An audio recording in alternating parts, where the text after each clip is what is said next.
Hi hello ನಮಸ್ತೆ. Guarantee ನ್ಯೂಸ್ಗೆ ಸ್ವಾಗತ. ನಾನು ಕಾರ್ತಿಕ್. ಹೆಣ್ಣು ಹೊನ್ನು ಮಣ್ಣು, ಈ ಜಗತ್ತಿನಲ್ಲಿ ಏನೇ ಕ್ರೈಮ್ ಆಗಲಿ ಅದರ ಹಿಂದಿರೋದು ಈ ಮೂರೇ ಕಾರಣ. ಅಪರಾಧ ಮಾಡುವಾಗ ಪಾಪಿಗಳ ಮನಸ್ಸಿನಲ್ಲಿ ದುರಾಸೆ, ಮೋಹ, ಆಕ್ರೋಶ, ಕಾಮ, ಹೀಗೆ ಏನಿರುತ್ತೋ ಏನೋ ಆಗಬಾರ್ದು ಆಗಿ ಸಿಕ್ಕಿಬಿದ್ದ ಮೇಲೆ ಪ್ರತಿಯೊಬ್ಬ ಅಪರಾಧಿಗೂ ಅನ್ನಿಸೋದು, ಮನಸ್ಸಿನಲ್ಲಿ ಕಾಡೋ ಮೊದಲ ಮತ್ತು ಕೊನೆಯ ಪ್ರಶ್ನೆ ಒಂದೇ, ಇದೆಲ್ಲ ಬೇಕಿತ್ತ? ಇದೇ ಈ ಹೊತ್ತಿನ ವಿಶೇಷ. ಜಾತಿಗಿಷ್ಟು ಬೆಂಕಿ ಹಾಕ.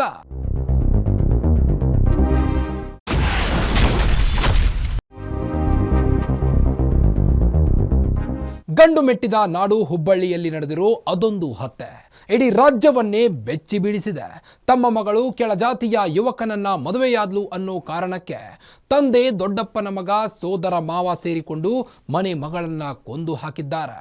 ಮಗಳು ಗರ್ಭಿಣಿಯಾಗಿದ್ದಾಳೆ ಅನ್ನೋದನ್ನ ಕೂಡ ನೋಡದೆ ಉಸಿರು ನಿಲ್ಲಿಸಿದ್ದಾರೆ. ಹುಬ್ಬಳ್ಳಿಯಲ್ಲಿ ನಡೆದಿರೋ ಮರ್ಯಾದೆಗೇಡು ಹತ್ಯೆಯ ಕಂಪ್ಲೀಟ್ ರಿಪೋರ್ಟ್ ಇಲ್ಲಿದೆ ನೋಡಿ. ಬೇಡ, ನಾವು ಕೆಳಜಾತಿಯವರಿದ್ದೀವಿ, ಹರಿಜನರಿದ್ದೀವಿ, ಆದ್ರೆ ಹುಡುಗಿ ಬಿಡಲಿಲ್ಲ. ಕೊಡ್ಲಿ ಕುಡುಗಲ್ಲೇ ಹೊಡಿದ್ರಿ ನಮ್ಮ ಅತ್ತಿಗೆ ಮಗ, ನನಗೆ ನಮ್ಮ ಅಕ್ಕಗ್ರಿ.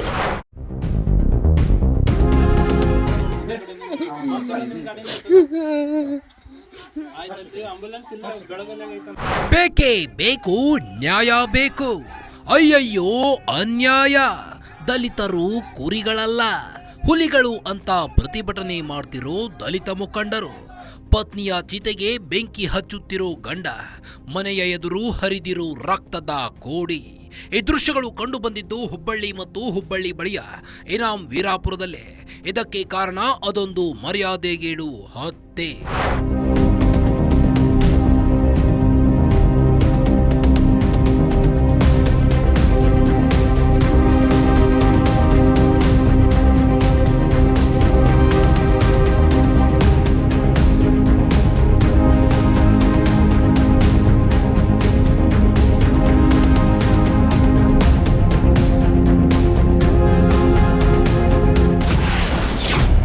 ಇನ್ಸ್ಟಾಗ್ರಾಮ್ ಮೂಲಕ ಪರಿಚಯವಾಗಿತ್ತು ಆ ಜೋಡಿ. ಕಾಲೇಜು ಓದುತ್ತಿರುವಾಗಲೇ ಇಬ್ಬರ ನಡುವೆ ಪ್ರೀತಿ ಶುರು. ಈ ಫೋಟೋದಲ್ಲಿರೋರ ಹೆಸರು ಮಾನ್ಯ ಮತ್ತು ವಿವೇಕಾನಂದ್ ಅಂತ. ಇಬ್ಬರು ಧಾರವಾಡ ಜಿಲ್ಲೆಯ ಹುಬ್ಬಳ್ಳಿ ತಾಲೂಕಿನ ಇನಾಂ ವೀರಾಪುರ ಗ್ರಾಮದ ನಿವಾಸಿಗಳು. ಮಾನ್ಯ ಲಿಂಗಾಯತರಾದ್ರೆ ವಿವೇಕಾನಂದ ಪರಿಶಿಷ್ಟ ಜಾತಿಗೆ ಸೇರಿದವನಾಗಿದ್ದ. ಹೀಗೆ ಒಂದೇ ಗ್ರಾಮದವರೇ ಆದ್ರೂ ಒಬ್ಬರಿಗೊಬ್ಬರು ಪರಿಚಯ ಇರಲಿಲ್ಲ. ಆದರೆ ಈ ಸೋಷಿಯಲ್ ಮೀಡಿಯಾ ಯುಗದಲ್ಲಿ ಯಾರಿಗೆ ಯಾವಾಗ ಯಾರು ಬೇಕಾದರೂ ಪರಿಚಯ ಆಗ್ತಾರೆ ಅನ್ನೋದು ಇವರಿಬ್ಬರ ವಿಚಾರದಲ್ಲಿ ನಿಜವಾಗಿದೆ. ಒಂದೇ ಊರಿನವರಾದ್ರೂ ಇವರಿಬ್ಬರು ಇನ್ಸ್ಟಾಗ್ರಾಮ್ ಮೂಲಕ ಪರಿಚಯ ಆಗಿದ್ರು.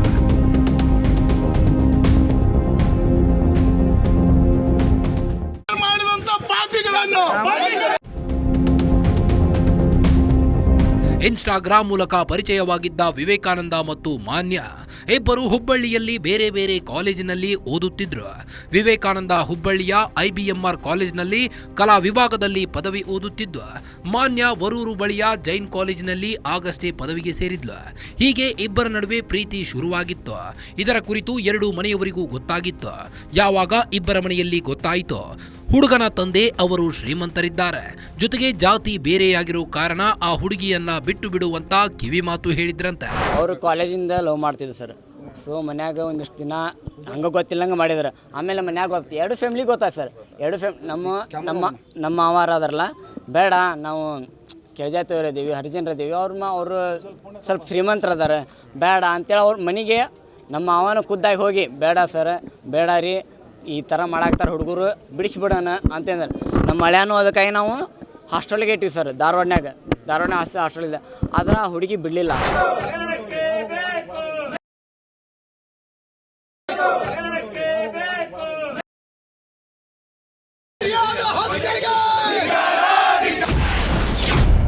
ಮದುವೆಯಾಗುವಂತೆ ಹುಡುಗನ ಬೆನ್ನು ಬಿದ್ದ ಹುಡುಗಿ, ಮದುವೆಯಾಗದಿದ್ದರೆ ಹಾಕಿದ್ಲಂತೆ ಆತ್ಮಹತ್ಯೆ ಬೆದರಿಕೆ.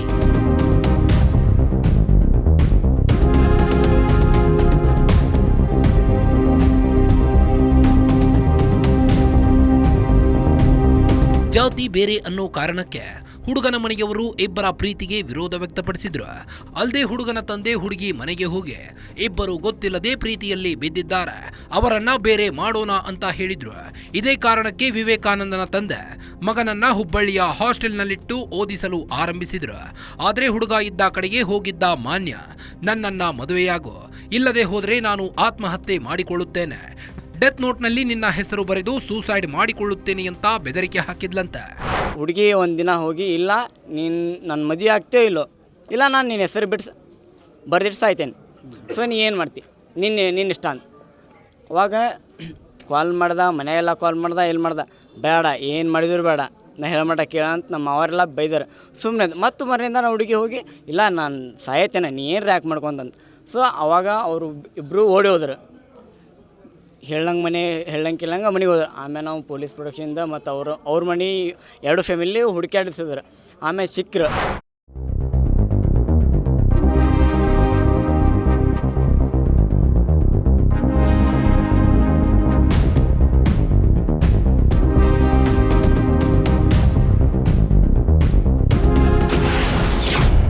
ಮಾನ್ಯ ಬೆದರಿಕೆ ಹಾಕಿದ್ದರಿಂದ ಆಗಿತ್ತು ರಿಜಿಸ್ಟರ್ ಮದುವೆ. ಹುಡುಗಿ ಮನೆಯವರಿಗೆ ಹೆದರಿ ಹಾವೇರಿಯಲ್ಲಿದ್ದ ಜೋಡಿ. ಯಾವಾಗ ಮಾನ್ಯ ಡೆತ್ ನೋಟ್ನಲ್ಲಿ ನಿನ್ನ ಹೆಸರು ಬರೆದಿಟ್ಟು ಆತ್ಮಹತ್ಯೆ ಮಾಡಿಕೊಳ್ಳುತ್ತೇನೆ ಅಂತ ಹೇಳಿದ್ಲು, ವಿವೇಕಾನಂದ ಹೆದರಿ ಹೋಗಿದ್ದ. ಕೊನೆಗೆ ಮಾನ್ಯ ಜೊತೆಗೆ ರಿಜಿಸ್ಟರ್ ಮದುವೆಯಾಗಿದ್ದ. ಇದು ಮಾನ್ಯ ಮನೆಯವರಿಗೆ ಗೊತ್ತಾಗಿ ಕೋಪದಿಂದ ಕನಲಿ ಹೋಗಿದ್ರು. ತಮ್ಮ ಮಗಳನ್ನ ಹುಡುಕಿಸಲು ಸಹ ಆರಂಭಿಸಿದ್ರು. ಯಾವಾಗ ಹುಡುಗಿ ಮನೆಯವರು ತಮ್ಮನ್ನ ಹುಡುಕಾಡುತ್ತಿದ್ದಾರೆ ಅನ್ನೋದು ಗೊತ್ತಾಯ್ತು, ವಿವೇಕಾನಂದ ಮತ್ತು ಮಾನ್ಯ ಇಬ್ಬರು ಹಾವೇರಿಯಲ್ಲಿ ಜೀವನ ಕಂಡುಕೊಂಡಿದ್ರು. ವಿವೇಕಾನಂದ ಅಲ್ಲಿಯೇ ಒಂದು ಫ್ಯಾಕ್ಟರಿಯಲ್ಲಿ ಕೆಲಸ ಮಾಡುತ್ತಾ ಪತ್ನಿಯನ್ನ ಸಾಕುವ ಜವಾಬ್ದಾರಿ ಹೊತ್ತಿದ್ದ. ಹೇಗೋ ಅವರ ಪಾಡಿಗೆ ಅವರು ಜೀವನ ನಡೆಸುತ್ತಿದ್ರು. ಹಾವೇರಿ ಕಡೆ ಅಂತಿದ್ದಾರೆ, ಅಲ್ಲಿ ಅವ್ನು ಇಂಡಸ್ಟ್ರಿ ಒಳಗೇನೋ ಕೆಲಸ ಮಾಡ್ತಿದ್ದ, ಅಲ್ಲಿ ಅವ್ರು ಇದ್ರು. ಆಮೇಲೆ ದೂರ ಇದ್ರು. ಅವ್ಗೆ ಹೇಳ್ಬೇಕಾಗಿತ್ತು, ನಾವು ನಮ್ಗೆ ನಾನು ಯಾವ ಪಾಟಿ ಒಂದು ಇಟ್ಟನ್ನು ಅದ್ರ ತಡ್ಕೊಂಡಿದ್ದಿಲ್ಲ ನಾಕಿ.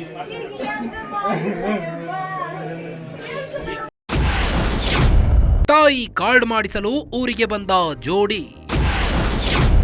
ದಂಪತಿಗೆ ರಕ್ಷಣೆ ನೀಡಲು ಪೊಲೀಸರಿಂದ ಸಂಧಾನ. ಹಾವೇರಿಯಲ್ಲಿ ಜೀವನ ಕಟ್ಟಿಕೊಂಡಿದ್ದ ಮಾನ್ಯ ಮತ್ತು ವಿವೇಕಾನಂದ ಅಲ್ಲಿಯೇ ಇದ್ದಿದ್ರೆ ಇಂದು ಈ ಮರ್ಯಾದೆಗೇಡು ಹತ್ಯೆ ನಡೆಯುತ್ತಲೇ ಇರಲಿಲ್ವೇನೋ ಗೊತ್ತಿಲ್ಲ. ಹೀಗೆ ಮೇನಲ್ಲಿ ಮದುವೆಯಾಗಿದ್ದ ಮಾನ್ಯ ಮತ್ತು ವಿವೇಕಾನಂದ ಸುಂದರ ಜೀವನ ನಡೆಸುತ್ತಿದ್ರು. ಮದುವೆಯಾದ ಬಳಿಕ ಮಾನ್ಯ ಗರ್ಭಿಣಿ ಕೂಡ ಆಗಿದ್ಲು. ಯಾವಾಗ ಮಾನ್ಯ ಗರ್ಭಿಣಿಯಾದಳು, ತಾಯಿ ಕಾರ್ಡ್ ಮಾಡಿಸಿದ್ರೆ ಸರ್ಕಾರದಿಂದ ಬರೋ ಸೌಲಭ್ಯ ಪಡೆಯಬಹುದು ಅಂತ ಅಂಗನವಾಡಿ ಕಾರ್ಯಕರ್ತೆಯೊಬ್ಬರು ಮಾನ್ಯಗೆ ಸಲಹೆ ನೀಡಿದ್ರು. ಆದ್ರೆ ಹಾವೇರಿಯಲ್ಲಿ ಅವರಿಗೆ ಯಾವುದೇ ಗುರುತಿನ ಚೀಟಿ ಇರಲಿಲ್ಲ. ಹೀಗಾಗಿ ತಮ್ಮ ಹುಟ್ಟೂರಾದ ಇನಾಂ ವೀರಾಪುರಕ್ಕೆ ಬರಲೇಬೇಕಾದ ಸನ್ನಿವೇಶ ಸೃಷ್ಟಿಯಾಗಿತ್ತು.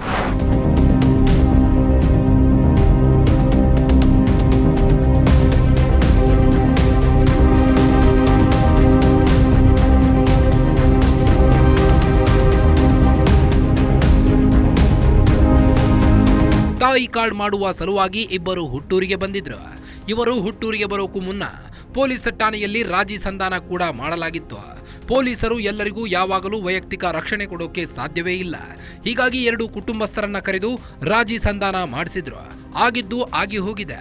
ಮುಂದಿನ ದಿನಗಳಲ್ಲಿ ಅವರ ತಂಟೆಗೆ ಹೋಗಬೇಡಿ ಅಂತ ಮಾನ್ಯ ಕುಟುಂಬದವರಿಗೆ ಪೊಲೀಸರು ಎಚ್ಚರಿಕೆ ಕೊಟ್ಟಿದ್ರು. ಪೊಲೀಸರ ಎದುರು ಮಾನ್ಯ ಕುಟುಂಬಸ್ಥರು ಅದಕ್ಕೆ ಸಮ್ಮತಿ ಕೂಡ ನೀಡಿದ್ರು. ನೀನು ಊರಿನಲ್ಲಿ ಇರು, ಯಾರು ಏನು ಮಾಡಲು ಸಾಧ್ಯವಿಲ್ಲ ಅಂತ ಧೈರ್ಯ ತುಂಬಿಸಿದ್ರು. ಇದನ್ನ ನಂಬಿಕೊಂಡು ಮಾನ್ಯ ಮತ್ತು ವಿವೇಕಾನಂದ ಇಬ್ಬರು ತಮ್ಮ ಸ್ವಂತ ಊರಾದ ಇನಾಂ ವೀರಾಪುರಕ್ಕೆ ಬಂದಿದ್ರು. ಮೇ ತಿಂಗಳ ಅಥವಾ ಜೂನ್ ತಿಂಗಳ ಸರ್. ಆಮೇಲೆ ಇಲ್ಲ ಮತ್ತು ಹೆಂಗೋ ಆಗಿಬಿಟ್ಟೈತೆ. ಆಲ್ರೆಡಿ ಅವ್ರು ಮದುವೆ ಆಗಿದ್ರು ಸರ್, ಮದುವೆ ಆಗೇ ಬಂದಿದ್ದಾರೆ ಸರ್. So already ಆಗಿಬಿಟ್ಟೈತಿ. ಇವಾಗ ಪ್ರೊಡಕ್ಷನ್ ಅಷ್ಟೇ ಮಾಡಬೇಕು. ತಪ್ಪಾಗ್ಬಿಟ್ಟೆ ಸರ್, ತಪ್ಪಾಗ್ಬಿಟ್ಟೆ. ಸೊ ಪ್ರೊಡಕ್ಷನ್ ಅಷ್ಟೇ ಮಾಡ್ಬೇಕಂತೇಳಿ ನಾವು ರಿಜಿಸ್ಟರ್ ಮ್ಯಾರೇಜ್ ಪೊಲೀಸ್ ಪ್ರೊಡಕ್ಷನ್ ಎಲ್ಲ ಕೇಳಿದ್ವಿ. ಸರಿ ಆಯ್ತಂತ. ಆಮೇಲೆ ಇವರ ಮನೆಯವರೆಲ್ಲ ಇಲ್ಲ ಅವ್ರನ್ನ ಹೊಡಿತೀನಿ, ನಾನು ಕಡಿತೀರಿ, ಅವ್ರ ಮನೆಯನ್ನ ಸುಟ್ಬಿಡ್ತೀನಿ, ಈ ಥರ ಎಲ್ಲ ಬೆದರಿಕೆ ಹಾಕಿದ್ರು. ಆಮೇಲೆ ನಾವು ಬೆದರಿಕೆ ಹಾಕಿದೆ. ಆಮೇಲೆ ಪೊಲೀಸ್ ಸ್ಟೇಷನ್ಗೆ ಬಂದು ಕಂಪ್ಲೇಂಟ್ ಕೊಡ್ತಿದ್ವಿ, ಎಲ್ಲ ಮಾಡ್ತಿದ್ವಿ. ಅದಕ್ಕಾಗಿ ನಾವು ಮನೆ ಕ್ಯಾಮ್ರಾ ಸತ್ಯಕ್ಕೆ ಹಾಕಿದ್ವಿ, ಯಾರ ಬಂದ್ಗಿಂದಾರ ಅಂತೇಳಿ.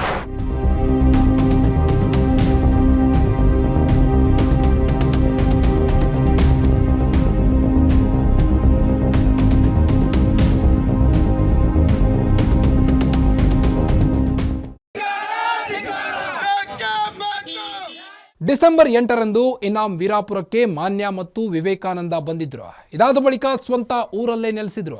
ಯಾವಾಗ ಮಗಳು ಊರಿಗೆ ಬಂದಿದ್ದಾಳೆ ಅನ್ನೋದು ಗೊತ್ತಾಯಿತು, ಮಾನ್ಯ ಮನೆಯವರು ಹಗೆ ಸಾಧಿಸಲು ಶುರು ಮಾಡಿದ್ರು. ಜೊತೆಗೆ ಊರಿನ ಕೆಲವರು ಮಾನ್ಯ ತಂದೆಯನ್ನ ಪ್ರಚೋದಿಸಲು ಶುರು ಮಾಡಿದ್ರು. ಕೆಳಜಾತಿಯ ಹುಡುಗ ತಮ್ಮ ಮಗಳನ್ನ ಮದುವೆಯಾಗಿದ್ದಾನೆ ಅನ್ನೋದು ಅವರ ಕುಟುಂಬಸ್ಥರ ಕೋಪಕ್ಕೆ ಕಾರಣವಾಗಿತ್ತು. ಮಾನ್ಯ ಮತ್ತು ವಿವೇಕಾನಂದ ಡಿಸೆಂಬರ್ 8ರಂದು ಸ್ವಂತ ಊರಿಗೆ ಬಂದು ನೆಲೆಸಿದ್ರು. ಪೊಲೀಸರು ರಾಜಿ ಸಂಧಾನದ ಮೂಲಕ ಮಗಳು ಮತ್ತು ಅಳಿಯನ ತಂಟೆಗೆ ಹೋಗದಂತೆ ಎಚ್ಚರಿಕೆ ಕೂಡ ಕೊಟ್ಟಿದ್ರು. ಆದರೆ ಹಳ್ಳಿಗಳಲ್ಲಿ ಇನ್ನೂ ಜಾತಿ ಪದ್ಧತಿ ಅನ್ನೋದು ಉಳಿದು ಬಿಟ್ಟಿದೆ. ನಗರಗಳಲ್ಲಿ ಜಾತಿ ಕುರಿತು ಯಾರು ತಲೆ ಕೆಡಿಸಿಕೊಳ್ಳಲ್ಲ, ಆದರೆ ಗ್ರಾಮಗಳಲ್ಲಿ ಜಾತಿ ಕುರಿತು ಜನ ತಲೆ ಕೆಡಿಸಿಕೊಳ್ತಾರೆ ಅನ್ನೋದು ಮಾನ್ಯ ವಿಚಾರದಲ್ಲಿ ಸಾಬೀತಾಗಿದೆ. ಇಷ್ಟಕ್ಕೂ ಏನಾಯ್ತು ಅಂತ ನೋಡೋಣ ಬನ್ನಿ.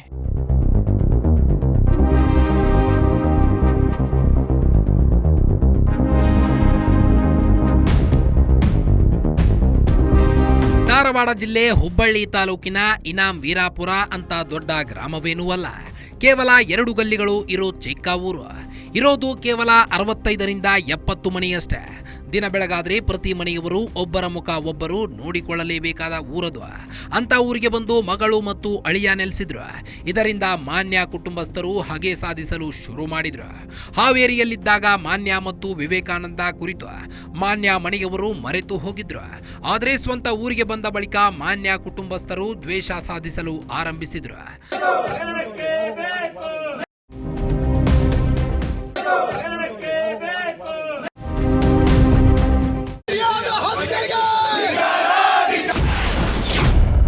ಮಾನ್ಯ ತಂದೆಗೆ ಊರವರಿಂದಲೇ ಸಿಕ್ಕಿತ್ತಂತೆ ಪ್ರಚೋದನೆ. ಕೋಪದ ಭರದಲ್ಲಿ ವಿವೇಕಾನಂದ ತಂದೆ ಮೇಲೆ ಅಟ್ಯಾಕ್.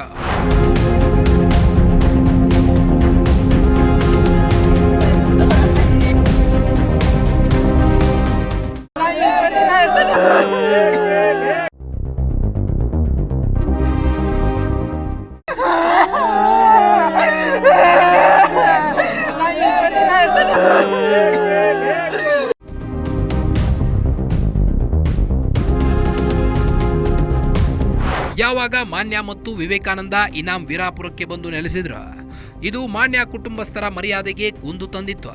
ಕೆಳಜಾತಿಯ ಹುಡುಗನ ಜೊತೆ ತಮ್ಮ ಮಗಳು ಮದುವೆಯಾಗಿದ್ದು ಅವರ ಕುಟುಂಬದ ಮರ್ಯಾದೆ ಹಾಳು ಮಾಡಿತ್ತು ಅನ್ನೋದು ಅವರ ಭಾವನೆಯಾಗಿತ್ತು. ಮೊದಲೇ ಅವರು ಹಗೆ ಸಾಧಿಸಲು ಮುಂದಾಗಿದ್ರು. ಇದರ ನಡುವೆ ಊರಿನ ಕೆಲವರು ಮಾನ್ಯ ತಂದೆಗೆ ಪ್ರಚೋದನೆ ನೀಡೋ ಕೆಲಸ ಮಾಡಿದ್ರು. ಇದರಿಂದ ರೊಚ್ಚಿಗೆದ್ದ ಮಾನ್ಯಾಳ ಸೋದರ ಮಾವ ವಿವೇಕಾನಂದ ತಂದೆ ಮೇಲೆ ಟ್ರ್ಯಾಕ್ಟರ್ ಹರಿಸಲು ಯತ್ನಿಸಿದ್ನಂತೆ. ತಕ್ಷಣ ಎಚ್ಚೆತ್ತ ವಿವೇಕಾನಂದ ತಂದೆ ಅಲ್ಲಿಂದ ಹೇಗೂ ತಪ್ಪಿಸಿಕೊಂಡಿದ್ರು. ಈ ವಿಚಾರ ವಿವೇಕಾನಂದನಿಗೆ ತಿಳಿದ ಬಳಿಕ ಆತ ತಂದೆಯನ್ನ ನೋಡಲು ಹೋಗಿದ್ದ. ಕೆಲವೊಂದಿಷ್ಟು ಊರಾನ ಜನ ಅವ್ರ ಅಪ್ಪಾರು ಸುಮ್ಮನಿದ್ರು, ಇದು ಸುಮ್ಮನಿದ್ರು. ಕೆಲವೊಂದಿಷ್ಟು ಊರ ಜನ ಅವ್ರಿಗೆ ಪ್ರೋತ್ಸಾಹ ಮಾಡಿದ್ರು. ಕೀಳು ಜಾತಿ ಅವಂಗೆ ನೀನು ಇದು ಮಾಡಿಲ್ಲ, ಮಗಳ ಮಾಡ್ಕೊಳೋಣ, ಅವಂಗೇನು ಮಾಡತ್ತಿಲ್ಲ, ಹೋಗಿ ಅವ್ರನ್ನ ಮನೆ ಸೂಡು, ಈ ಥರ ಅವ್ರಿಗೆ ಬೆಂಬಲಿಸಿದ್ರು ಕೆಲವೊಂದಿಷ್ಟು ಜನ. ಅವ್ರಿಗೆ ಆಮೇಲೆ ನಿಮ್ಗೆ ಹೆಸರೆಲ್ಲ ಕೊಡ್ತೈತೆ ಅವ್ರು ಯಾರ್ಯಾರು ಏನೇನು ಅಂತೇಳಿ. ಅರ್ಧಕ್ಕರ್ಧ ಊರು ಇದನ್ನು ಸಪೋರ್ಟ್ ಮಾಡಿ ಅವ್ರನ್ನ ನಮ್ಮ ಇಡೀ ಫ್ಯಾಮಿಲಿನ ಕೊಲ್ಲಬೇಕಂತ ಪ್ರಯತ್ನ ಮಾಡಿದ್ರಿ. ನಮ್ಮ ಮಾವಾಗ ಫಸ್ಟ್ ಎಕ್ಸಿಡೆಂಟ್ ಮಾಡಿದ್ರೆ, ಆಮೇಲೆ ನಮ್ಮ ಹಳ್ಯಾರು ಇಬ್ಬರು ಹೊರಗೆ ಹೋದ್ರೆ.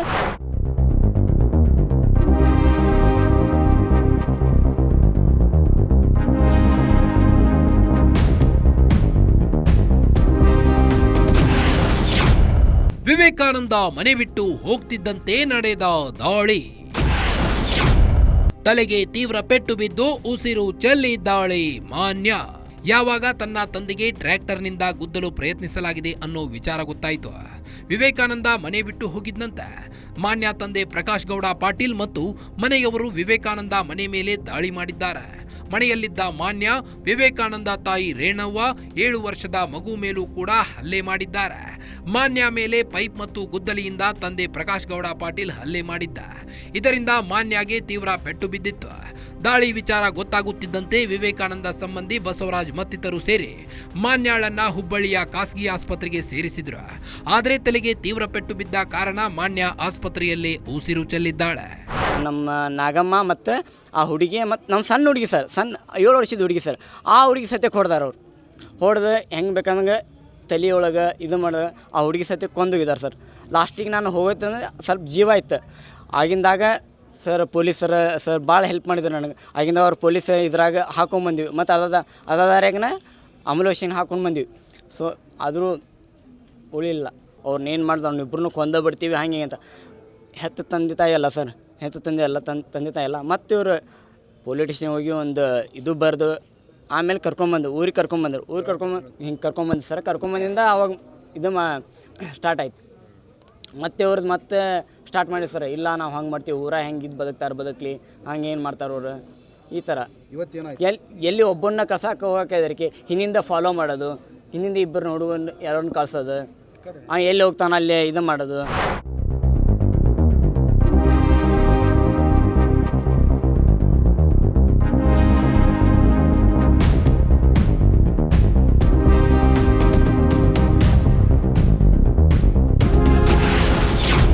ಪ್ರೆಗ್ನೆಂಟ್ ಎಂದು ನೋಡದೆ ಹೆತ್ತ ಮಗಳನ್ನೇ ಕೊಂದ. ಜಾತಿ ಹೆಸರಲ್ಲಿ ಅಪ್ಪ ಮಾಡಿದ ಮರ್ಯಾದೆಗೇಡು ಹತ್ಯೆ. ಮಾನ್ಯ ಮೇಲೆ ಹಲ್ಲೆ ನಡೆದಾಗ ಆಕೆ ಗರ್ಭಿಣಿಯಾಗಿದ್ಲ. ಕನಿಷ್ಠ ಇದನ್ನಾದರೂ ಮಾನ್ಯ ಮನೆಯವರು ಪರಿಗಣಿಸಬೇಕಿತ್ತು. ಆಕೆಯ ಹೊಟ್ಟೆಯಲ್ಲಿ ಇನ್ನು ಪ್ರಪಂಚವನ್ನೇ ಕಾಣದ ಪುಟ್ಟ ಮಗುವಿದೆ ಅನ್ನೋದು ಅವರಿಗೆ ಅರಿವಿರಬೇಕಿತ್ತು. ಆದರೆ ಇದ್ಯಾವುದನ್ನು ಅವರು ಪರಿಗಣಿಸಲಿಲ್ಲ. ಇನ್ಫ್ಯಾಕ್ಟ್ ಆಕೆ ಗರ್ಭಿಣಿಯಾದ ಕಾರಣಕ್ಕೆ ತನ್ನ ಹುಟ್ಟೂರಿಗೆ ಬಂದಿದ್ಲು. ಅಲ್ಲಿ ತಾಯಿ ಕಾರ್ಡ್ ಮಾಡಿಸಿಕೊಂಡು ಸರ್ಕಾರದ ಸೌಲಭ್ಯಗಳನ್ನು ಪಡೆಯಲು ಮುಂದಾಗಿದ್ಲು. ಆದರೆ ಜಾತಿಯ ಹೆಸರಲ್ಲಿ ತಂದೆ ಕಣ್ಣು ಕುರುಡಾಗಿತ್ತು.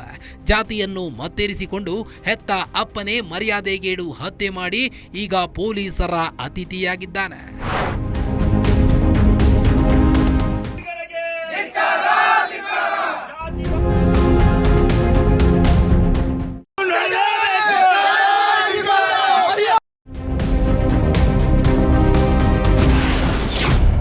ಘಟನೆ ಖಂಡಿಸಿ ದಲಿತ ಸಂಘಟನೆಗಳ ಪ್ರತಿಭಟನೆ.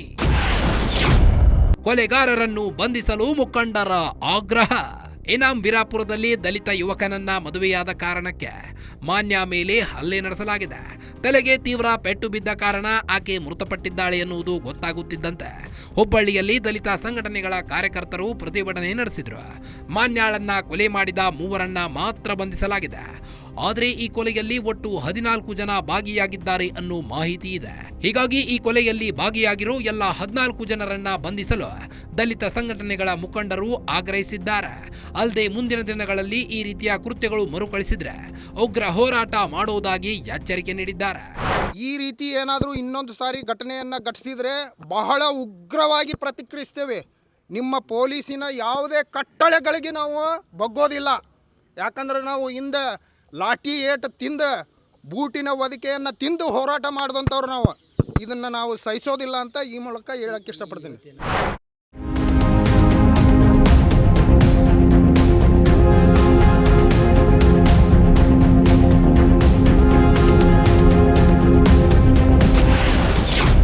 ಕೊಲೆ ಮಾಡಿದ 3 ಬಂಧಿಸಿದ ಪೊಲೀಸರು. ಉಳಿದವರನ್ನು ಶೀಘ್ರ ಬಂಧಿಸುತ್ತೇವೆ ಎಂದ ಕಮಿಷನರ್. ಹುಬ್ಬಳ್ಳಿಯ ಇನಾಂ ವೀರಾಪುರದಲ್ಲಿ ಜಾತಿ ಹೆಸರಲ್ಲಿ ಒಬ್ಬ ಯುವತಿಯನ್ನ ಹತ್ಯೆ ಮಾಡಲಾಗಿದೆ ಅಂತ ಗೊತ್ತಾದ ಬಳಿಕ ಪೊಲೀಸರು ಅಲರ್ಟ್ ಆಗಿದ್ರು. ಈಗಾಗಲೇ ಹುಬ್ಬಳ್ಳಿಯಲ್ಲಿ ಮಾನ್ಯ ಹತ್ಯೆ ಮಾಡಿದ 3 ಬಂಧಿಸಲಾಗಿದೆ. ಈ ಹತ್ಯೆಗೆ ಕಾರಣರಾದ ಇನ್ನು ಕೆಲವರನ್ನ ಶೀಘ್ರವೇ ಬಂಧನ ಮಾಡ್ತೀವಿ ಅಂತ Hubballi Dharwad police commissioner N Shashikumar ಭರವಸೆ ನೀಡಿದ್ದಾರೆ. ಘಟನೆಗೆ ಪ್ರತ್ಯಕ್ಷವಾಗಿ ಪರೋಕ್ಷವಾಗಿ ಸಹಕರಿಸಿದ ಯಾರನ್ನೂ ಬಿಡಲ್ಲ ಅಂತ ಶಶಿಕುಮಾರ್ ಹೇಳಿದ್ದಾರೆ. ಸಂಜೆ 6 ಗಂಟೆ ಸುಮಾರಿಗೆ ಹುಬ್ಬಳ್ಳಿ ಗ್ರಾಮೀಣ ಪೊಲೀಸ್ ಠಾಣಾ ಸರಹದ್ನಲ್ಲಿರುವಂತಹ ಇನಾಂ ವೀರಾಪುರ ಅನ್ನೋ ಒಂದು ಗ್ರಾಮದಲ್ಲಿ ಒಂದು ಘಟನೆ ಆಗಿದೆ. ಆ ಘಟನೆಯಲ್ಲಿ ಮಾನ್ಯ ಅಂತ ಒಂದು ಹುಡುಗಿ ಸೇರಿದಂತೆ ಇನ್ನು ಕೆಲವರಿಗೆ ಮಾನ್ಯರ ತಂದೆ ಮತ್ತು ಅವರ ಮನೆ ಕಡೆಯವರು ಹಲ್ಲೆ ಮಾಡಿದ್ದಾರೆ. ಆ ಹಲ್ಲೆ ಮಾಡಿದಂಥ ಸಂದರ್ಭದಲ್ಲಿ ಮಾನ್ಯ ಆ ಹುಡುಗಿ ಸುಮಾರು 20 ವರ್ಷ ವಯಸ್ಸಿದೆ. ಆಕೆಗೆ ಸುಮಾರು 6-7 ತಿಂಗಳ ಹಿಂದೆ ಅಂದರೆ ಮೇ 2025ರಲ್ಲಿ ಅದೇ ಗ್ರಾಮದ ಒಬ್ಬ ಹುಡುಗನ ಜೊತೆ ಮದುವೆ ಆಗಿತ್ತು. ಗಂಡನ ಮನೆಯಲ್ಲೇ ಆಕೆ ವಾಸ ಮಾಡ್ತಾಯಿದ್ಲು. ಆ ಹಲ್ಲೆ ಆದ ನಂತರ ಹುಬ್ಬಳ್ಳಿಯಲ್ಲಿರುವಂಥ ವಿವೇಕಾನಂದ ಹಾಸ್ಪಿಟ್ಲಿಗೆ ತೊಗೊಂಬಂದಾಗ ಸಂಜೆ ರಾತ್ರಿ 9 ಗಂಟೆ 15 ನಿಮಿಷಕ್ಕೆ ಆಕೆ ಪ್ರಾಣ ಹೋಗಿದೆ. ಅದಾದಮೇಲೆ ಕಿಮ್ಸಿಗೆ ಬಾಡಿ ಶಿಫ್ಟ್ ಮಾಡಿದ್ದಾರೆ. ಹುಬ್ಬಳ್ಳಿ ಗ್ರಾಮೀಣ ಪೊಲೀಸ್ ಠಾಣೆಯಲ್ಲಿ ನಮ್ಮ SP ಅವರು ಪ್ರಕರಣ ದಾಖಲು ಮಾಡ್ಕೊಂಡಿದ್ದಾರೆ. ಮತ್ತು ಈಗಾಗಲೇ ಈ ಒಂದು ಕೃತ್ಯದಲ್ಲಿ ಭಾಗಿಯಾಗಿರೋ ಒಟ್ಟು 3 ಜನರನ್ನು ಅರೆಸ್ಟ್ ಮಾಡಿದ್ದಾರೆ. ಇನ್ನೂ ಭಾಳಷ್ಟು ಜನರನ್ನು ಅರೆಸ್ಟ್ ಮಾಡುವಂಥ ಪ್ರೋಸೆಸ್ಸಲ್ಲಿದ್ದಾರೆ. ಇದರಲ್ಲಿ ಕೆಲವರು ಇಂಜೂರ್ ಆಗಿದ್ದರು. ಅವ್ರನ್ನ ವಿವೇಕಾನಂದ ಹಾಸ್ಪಿಟ್ಲಲ್ಲೇ ಟ್ರೀಟ್ಮೆಂಟ್ ಪಡ್ಕೋತಾ ಇದ್ದಾರೆ. ಈಗ ಸದ್ಯ ಇನ್ಕ್ವೆಸ್ಟ್ ನಡೀತಾ ಇದೆ, ಶವ ಪಂಚನಾಮೆ ನಡೀತಾ ಇದೆ. ಇದಾದಮೇಲೆ ಪೋಸ್ಟ್ ಮಾರ್ಟಮ್ ಮುಗಿಸ್ಕೊಂಡು ಇನಾಂ ವೀರಾಪುರ ಇದೇ ಗ್ರಾಮದಲ್ಲಿ ಯಾರು ಆ ಹುಡುಗಿ ಮತ್ತು ಹುಡುಗನ ಗಂಡನ ಮನೆ ಇದೆ, ಅದೇ ಊರಲ್ಲಿ ಅಂತಿಮ ಕ್ರಿಯೆಯನ್ನು ಮಾಡಲಿದ್ದಾರೆ.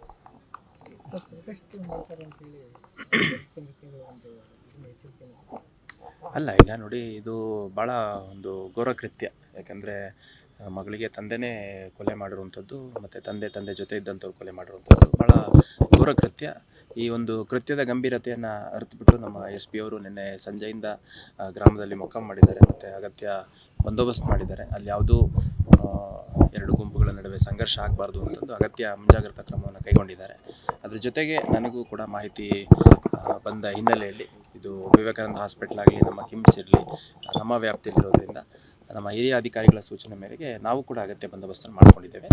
ಮತ್ತು ಈಗಾಗಲೇ 3 ಜನರನ್ನು ಅರೆಸ್ಟ್ ಮಾಡಿದ್ದಾರೆ, ಮತ್ತು ಇನ್ನೂ ಭಾಳಷ್ಟು ಜನರನ್ನು ಅರೆಸ್ಟ್ ಮಾಡಲಿಕ್ಕೆ ಏನು ಅಗತ್ಯ ಕ್ರಮ ಬೇಕು ಪ್ರತ್ಯೇಕ ತಂಡಗಳನ್ನ ಮಾಡಿಬಿಟ್ಟು ನಿಯೋಜನೆ ಮಾಡಿದ್ದಾರೆ. ಆದಷ್ಟು ಬೇಗ ಇನ್ನೂ ಯಾರ್ಯಾರು ಈ ಕೃತ್ಯದಲ್ಲಿ ಪ್ರತ್ಯಕ್ಷವಾಗಿ ಪರೋಕ್ಷವಾಗಿ ಭಾಗಿಯಾಗಿದ್ದಾರೆ ಅವರೆಲ್ಲರನ್ನು ಅರೆಸ್ಟ್ ಮಾಡುವಂಥ ಕೆಲಸ ಮತ್ತು ಕಾನೂನು ಪ್ರಕ್ರಿಯೆಗೆ ಒಳಪಡಿಸುವಂಥ ಕೆಲಸ ಮಾಡ್ತಾರೆ.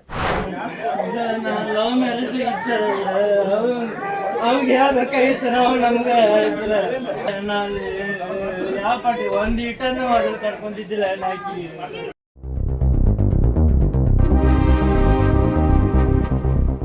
ಎಲ್ಲೋ ದೂರದ ಬಿಹಾರ, ಪಕ್ಕದ ಆಂಧ್ರ ಪ್ರದೇಶ, ತೆಲಂಗಾಣದಲ್ಲಿ ನಡೀತಿದ್ದ ಮರ್ಯಾದೆಗೇಡು ಹತ್ಯೆ ಈಗ ರಾಜ್ಯಕ್ಕೂ ಕಾಲಿಟ್ಟಿದೆ.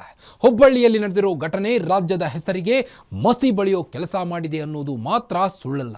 ಅದರಲ್ಲೂ ಪ್ರೆಗ್ನೆಂಟ್ ಅನ್ನೋದನ್ನ ನೋಡದೆ ಹೆತ್ತ ಮಗಳನ್ನೇ ಅಪ್ಪ ಕೊಂದು ಹಾಕಿ ನಾಗರಿಕ ಸಮಾಜ ತಲೆ ತಗ್ಗಿಸುವಂತೆ ಮಾಡಿದ್ದಾನೆ. ಎನ್ನಾದರೂ ಜಾತಿ ಹೆಸರಲ್ಲಿ ನಡೆಯೋ ಇಂಥ ಮರ್ಯಾದೆಗೇಡು ಹತ್ಯೆಗಳಿಗೆ ಬ್ರೇಕ್ ಹಾಕದಿದ್ದರೆ ಜಾತಿ ದಳ್ಳೂರಿ ಇಡೀ ದೇಶವನ್ನೇ ಆಪೋಷಣ ಪಡೆಯಲಿದೆ. ಇದಾಗಿತ್ತು ಈ ಹೊತ್ತಿನ ವಿಶೇಷ. ನೋಡ್ತಾ ಇರಿ ಗ್ಯಾರಂಟಿ ನ್ಯೂಸ್, ಸುದ್ದಿ ಖಚಿತ, ನ್ಯಾಯ ನಿಶ್ಚಿತ.